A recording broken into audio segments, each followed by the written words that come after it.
Fala, meus queridos, dando continuidade aqui à nossa aula sobre estrutura metálica, o nosso curso que vai tratar estruturas em aço, basicamente. A corrosão metálica é um grande problema, é um grande limitador, eu diria, para as estruturas, uma grande desvantagem. A gente vai ver um pouco nessa aula quais são os principais tipos de corrosão e como que a gente pode tratar este material. E também ver um pouco rapidamente a diferença de oxidação, ferrugem, corrosão em si, tudo isso nesta aulinha. Vou colocar o slide aqui na tela para a gente começar, falando um pouco do minério de ferro, né? Óbvio que a gente precisa extrair o ferro de algum lugar. E a gente tem mais ou menos, né, aproximadamente 300 minerais que vão ter o ferro como componente essencial. Acontece que somente nos óxidos apresentam coeficientes, a gente vai ter concentrações suficientes para a gente tratá-lo como um minério de ferro. Então, na verdade, os óxidos é que dão origem ao nosso aço, né? O minério de ferro é utilizado na produção do aço. Só que o ferro não está apresentado nativo, na forma estrutural, na natureza. Isso é raro na natureza. Isso não vai encontrar. A gente tem que buscar fontes de ferro e o minério de ferro é o que nos vai prover aí este material essencial para a elaboração dos nossos, para a confecção, né? Desenvolvimento dos nossos aços. 98%, cerca de 98% do minério de ferro extraído no mundo vai para a indústria de aço, ou seja, basicamente todo o ferro, o minério de ferro que a gente produz, inclusive o Brasil, né, é um grande exportador, ele vai para o aço. Na aplicação do aço, a gente tem aqui a indústria da construção civil, dos transportes, automobilísticas, inclusive os equipamentos, né, aparelhos eletrônicos. Quais são os principais minérios de ferro? A gente falou que, bom, apesar de ter ferro em várias coisas, em vários elementos, só interessa para nós os óxidos, ou seja, aqueles onde a molécula de ferro, o elemento ferro, está associado ao elemento oxigênio. E esse sim a gente chama de óxidos de ferro, ou que damos o nome de minério de ferro. Dois principais deles é que vão ser matéria-prima para a elaboração do aço: a hematita e a magnetita. Então, a gente falar quais são os principais minérios de ferro utilizados na confecção do aço: hematita e magnetita, apesar de termos aí alguns outros, esses são os dois principais. Temos aqui, inclusive, uma foto ali, né, do elemento, uma imagem aí destes elementos, são os óxidos de ferro que nós chamamos de minério de ferro. Veja, o elemento de ferro associado a 3 moléculas de hidrogênio, ou a 4, se nós falarmos da magnetita. Se você lembrar, a hematita e a magnetita, elas são também agregados pesados. Quando a gente estuda concreto, né, tem o concreto dentro da sua faixa normal, mas nós temos os concretos leves e temos concretos densos ou pesados. Nesses concretos pesados, concretos especiais, a hematita e a magnetita, junto com outros minerais, podem ser utilizados como agregados. Aqui eles são matéria-prima, lá eles são utilizados como agregados para o nosso concreto. E aí, falando especificamente do processo de corrosão, que é um mecanismo, né, de deterioração, de desgaste das nossas estruturas. Pode-se dividir aí esses mecanismos de deterioração em basicamente 3 tipos, onde a gente não raramente vai tratar como a mesma coisa. Eu chamo de corrosão, chamo de oxidação, chamo de ferrugem. Na verdade, em termos técnicos, a oxidação ela pode atingir qualquer material. Simplesmente o material em contato com o ar vai oxidar, formando uma camada de óxido protetora, a princípio, para aquele material. Que essa camada de óxido, essa oxidação, ela começa superficialmente. Então, quando a gente fala de zinco, de ferro, são materiais que oxidam facilmente. Se a gente falar do cobre, da prata, são materiais que vão levar um pouco mais de tempo ainda que em contato com o oxigênio, com a atmosfera, para sofrer o processo de oxidação. O ouro, e não obstante por isso, né, que ele é um elemento muito caro, porque ele, a princípio, no estado natural, em condições normais, ele sequer reage com o oxigênio. Então, o ouro ele não sofre nem esse processo de oxidação, por isso é um elemento aí caro, né, utilizado para fabricação, confecção de joias. Mas a oxidação atinge qualquer metal em contato com o oxigênio, formando aí essa camada de óxido superficial que nós vemos muitas vezes, inclusive em moedas. As moedas elas oxidam superficialmente, formando aí essa camada de óxido, que, quando eu falo de oxidação, especificamente em metais ferrosos, aí eu vou dar o nome de ferrugem. Então, o ferro, quando ele está exposto ao ambiente, à umidade, ao oxigênio, uma camada vai ser formada de hidróxido de ferro na superfície. É o que nós vamos dar o nome de ferrugem. Seria uma espécie de oxidação, só que especificamente do ferro. Então é a nossa ferrugem. O alumínio, por exemplo, oxida, mas não enferruja, né? Não seria o termo correto. O zinco ele vai oxidar, mas ele não vai enferrujar.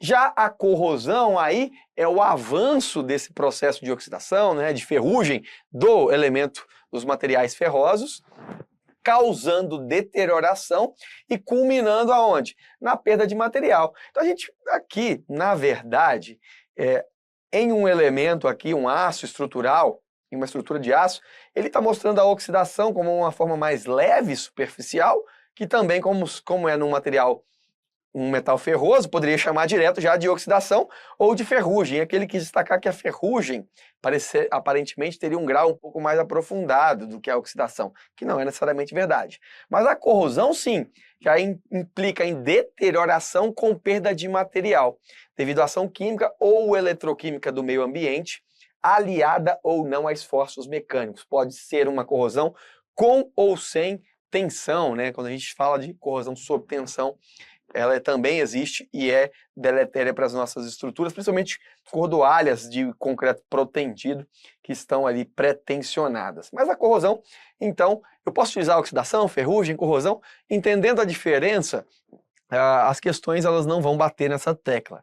Agora, dentro da corrosão, do processo de corrosão, nós temos basicamente 3 grupos. A corrosão química, que a gente chama também de corrosão seca. Não há transferência de elétrons, é algum agente agressor que ataca o nosso ferro, o nosso aço, causando então a sua corrosão, só que não necessariamente há, ou na verdade nesse caso não há, transferência de elétrons, como nós vamos ver na demais corrosão, que é a corrosão eletroquímica. Corrosão eletrolítica, essa não acontece espontaneamente, ela é induzida por uma corrente elétrica externa, e aí a gente vai ver aqui que, por exemplo, conseguindo uma amostra de ferro com uma pureza de 99,98%, basicamente isso aqui só tem o quê? Ferro. Só que naturalmente isso não acontece. Foi um processo eletrolítico que foi introduzido, ou seja, corrente elétrica externa para conseguir separar ali do óxido somente o elemento ferro. Isso não vai acontecer naturalmente. Agora, por último, nós temos a corrosão eletroquímica e essa é, sim, a mais comum em nossas estruturas, não só em estruturas da construção civil, mas como qualquer outro metal ferroso, né? O aço carbono ou os aços de alta liga, pode ser também o ferro fundido, o ferro forjado. Essa corrosão é o tipo mais comum que ocorre nos metais. E ela vai envolver ferro, oxigênio e água, formando a nossa ferrugem. E aí ela destaca, pede seção, deterioração. É o que nós vamos ver basicamente os tipos nessa nossa aula. Se a gente pegar a magnetita ou a hematita, que são a base aí para o processo, são os minérios básicos aí para o processo de confecção do metal, a metalurgia faz o quê? Eleva o nível de energia de um composto, de um minério, para ele chegar no metal. Eu introduzo energia para ele sair de um estado de um óxido férrico para um metal. A corrosão faz o contrário, ela tende a trazer aquele metal, o aço, o ferro fundido que seja, de volta ao estado original, ao estado de um óxido. Então seria o oposto do que a metalurgia faz, é o que a corrosão ela tende aí a fazer. A sua velocidade, é óbvio, depende da agressividade do meio. Se a gente está falando aqui um local com alta umidade e relativa do ar, então eu tenho muito oxigênio, muita água na presença do ferro, sujeito à corrosão acelerada. Ambientes poluídos, aí a gente tem, inclusive, as indústrias, né, vapores ácidos e outros materiais. Eu posso ter aqui, ó, destaque para a corrosão química, que pode acontecer, inclusive, a corrosão seca. Ácido sulfúrico, solventes, antioxidantes em contato com o nosso material. Orla marítima tem a presença de cloreto de sódio, piscina tem a presença de cloro. Tudo isso são agentes que atacam as estruturas metálicas de um modo geral. Este quadro é importante, esse sim. Processo nem tanto, mas os tipos de corrosão, e ainda dou destaque para a corrosão galvânica, corrosão sob tensão, mas quais são os tipos de corrosão aqui? Corrosão uniforme é aquela que, obviamente, como o nome diz, se dá uniformemente ao longo da espessura da peça e toda a sua extensão. A corrosão por placas, como o desenho já mostra, ela se forma ou dá origem a placas que se despregam, que desprendem progressivamente da estrutura. Temos a corrosão intergranular, que é entre os grãos da rede cristalina, e já é uma parte mais microscópica, né, para ser analisada. Corrosão sob tensão, isso acontece, como eu disse, nas cordoalhas, nos metais, concreto protendido, mas também qualquer outra peça, qualquer outra estrutura submetida à tensão. As nossas estruturas estão submetidas à tensão, portanto, a ação conjunta de tensão mecânica com oxidação vai dar origem aí à nossa corrosão sob tensão.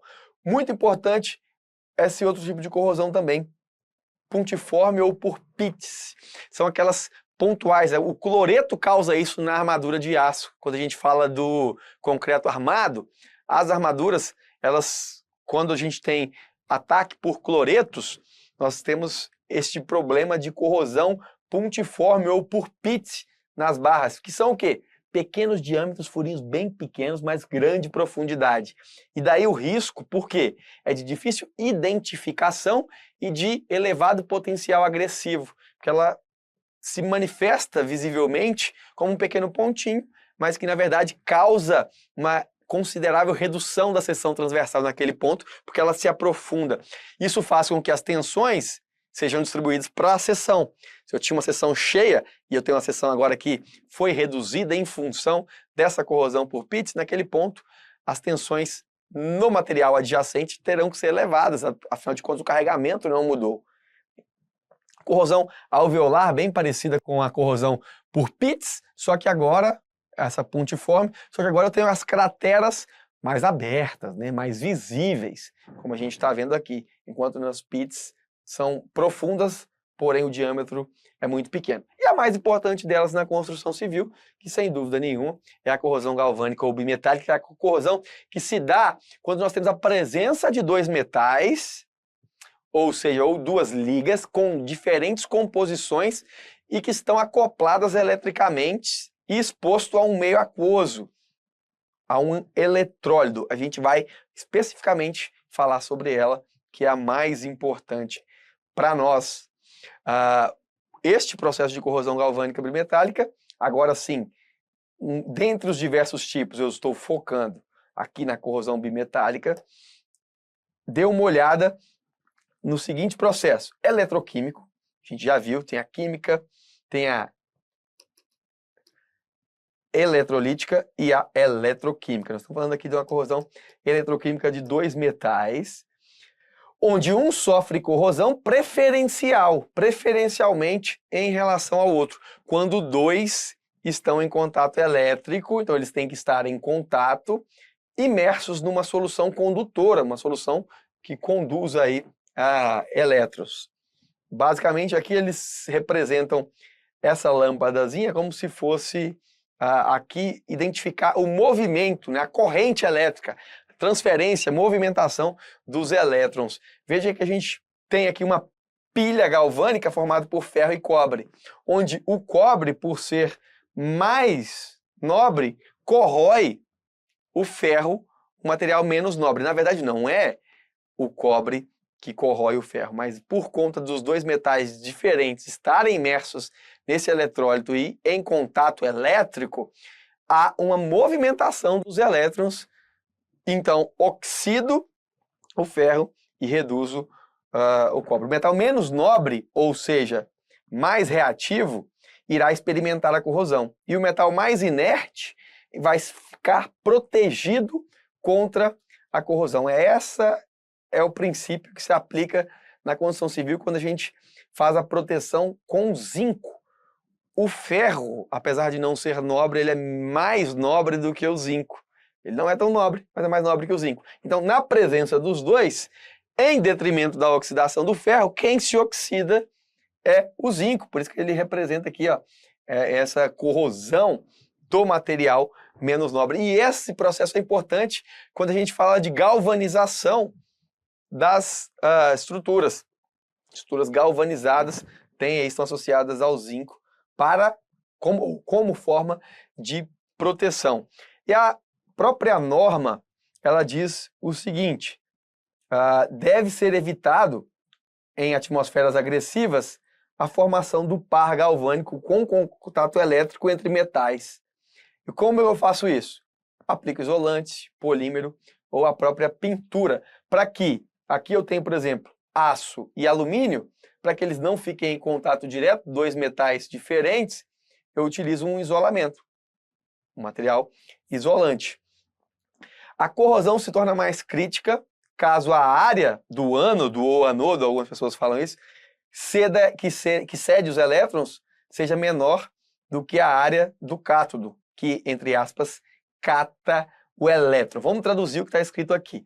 Bom, se eu tenho uma estrutura com um parafuso, mas a estrutura tem seção transversal grande, já o meu elemento parafuso, ele tem a seção transversal reduzida. Se eu tenho um problema de oxidação, onde o parafuso é mais nobre do que a estrutura, e ele causa aqui uma pilha galvânica, uma corrosão da estrutura em si, nós não vamos ter tanto risco. O problema é quando acontece o contrário. Se eu coloco um elemento que tem seção transversal já reduzida, tem área menor, e é ele que se oxida. Como neste caso aqui, por exemplo, o próprio parafuso está oxidando quando em contato com a estrutura e não a estrutura quando em contato com o parafuso. E aí, se ele já tem seção menor e ele ainda perde, ou ele oxida, né? Esse risco, aí sim, é crítico. Aí, por último, a norma traz o seguinte: não existe objeção ao uso em condições menos severas de parafusos de pequena área feitos com aço inoxidável, em componentes feitos com ligas menos nobres. Então eu uso um parafuso de inox conectando um componente que é menos nobre do que ele. No caso, se alguém tiver que corroer, não vai ser o parafuso, porque ele é inoxidável. Mas não é a única forma de proteger contra a corrosão. Ali a gente falou da corrosão bimetálica ou corrosão galvânica. Existe, através desse mecanismo, uma forma comum na construção civil, que é a pintura ou galvanização, onde a gente reveste um material com outro. Por exemplo, quando o aço é revestido pelo zinco.